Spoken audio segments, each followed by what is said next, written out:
Hello everybody, this is a recording on the importance of visual support for managing challenging behaviour. The importance of visual support lies in the fact that behaviour and communication are very closely linked.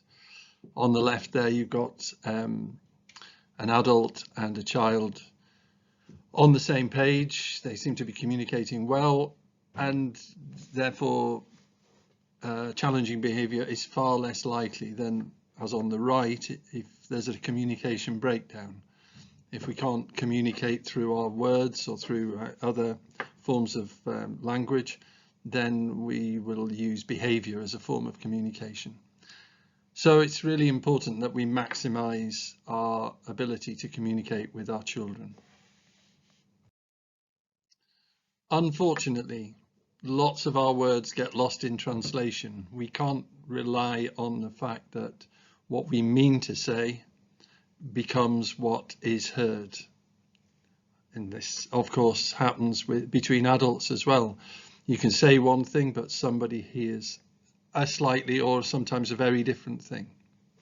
So a lot of our children at Castle struggle with this concept of listening, and there's quite a few reasons why. So let's have a look at a few of those. Firstly, what we say is in a context, and part of that context is body language, it's posture, it's the way we're looking at people. And so you might be saying one thing in what you think is a very friendly way, but the person that you're trying to communicate with might be worrying about your body language. You're either standing too close, or in this case, they don't know why you're waving your hand, so they don't know whether you're angry, whether they've done something wrong. And anxiety is a really great barrier to effective communication. If somebody's anxious, they find it very difficult to listen. And equally, facial expressions. Some of our children struggle to read facial expressions. Some of them even struggle with the concept of eye contact. Just because we're looking at somebody and they're looking at us doesn't necessarily mean that they are listening to us.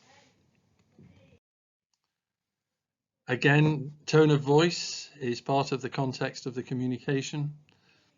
So the adult here is saying, we're off to the park in the car in 5 minutes, okay?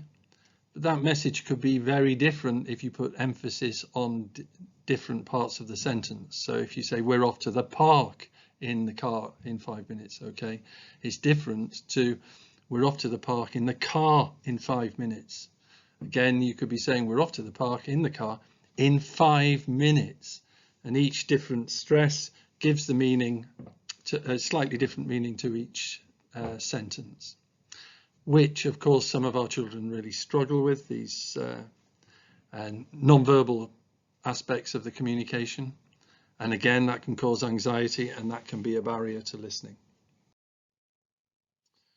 And of course, a sentence like we're off to the park in the car in 5 minutes is really communication of 3 different elements, and it might be difficult for the listener to sort those elements or put them into some order. So they might just hear the words car and park and put together the idea that you're talking about a car park. Or they might take you extremely literally and think cars are not allowed in the park. Again, confusion can easily ensue. And of course, if you're mentioning time, then time is a very fluid concept, and sometimes it's very difficult to get hold of and to understand. So for some children, 5 minutes can sometimes seem like an awfully long time, and sometimes it can fly by. How do they know what's going to happen in this occasion? They've got no way of really quantifying that and really understanding what you're saying. Language is tricky. When talking to children with autism, for example, they can take you extremely literally, and they don't really understand nuance or metaphor. So the word off here, we're off to the park in the car in 5 minutes, okay? Off can mean a myriad things. So as the child here is thinking, well, lights go off, does he mean it in that sense? Cheese goes off, that's a different meaning of off. And he or she might be thinking, well, mum says you have off days too, what does that mean? So they might get stuck on one word and not hear the rest of the sentence. And of course, what you're saying has to cut through the chatter that might already be going on in the child's head. So they might be rehearsing Thomas the Tank Engine scripts, or they might be doing a bit of wordplay around the script, like the child in this cartoon is. And at that point, they might not even realize you're trying to communicate with them.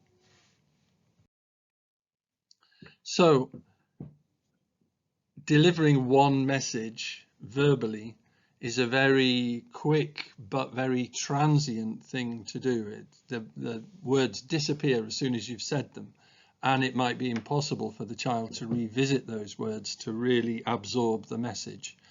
And at that point, they might be anxious about what's being said. They might think, oh, something's happening, but I'm not sure what it is. And they might even be anxious about going back to you and saying, can I check on what you've said to me? And as soon as they have to do that, they become dependent on you and the words you use. And that can be a very debilitating and annoying state to be in, to have to depend on other people to understand the messages. So that's where visuals come in. Visual support means that that child can revisit that message as many times as they like until they've really come to terms with it. They can reread it, they can just look at it, they can understand what a park is if you've given them a visual symbol. It just goes in much more securely because they can take it at their own pace. And of course, a timer is a really good visual support for understanding the passage of time. But you can do a countdown on a kitchen timer. They might even be able to look at a watch and understand that, or a timer on an iPad or something like that. Just a visual timer that takes their dependence away from other people.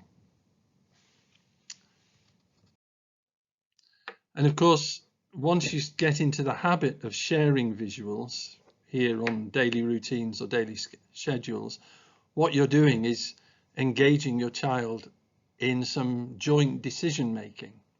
You will come up with a daily routine based on what needs to happen, but also on what they want to happen. And it's a really good way of agreeing a kind of contract for the day. And that removes anxiety about what's going to happen for that day. They can check that as much as they like. If you did leave blanks in their day, either by not having a routine or not covering each part of the day, then you risk having the child do one of two things, or both two things. One is that they might put in their wishes.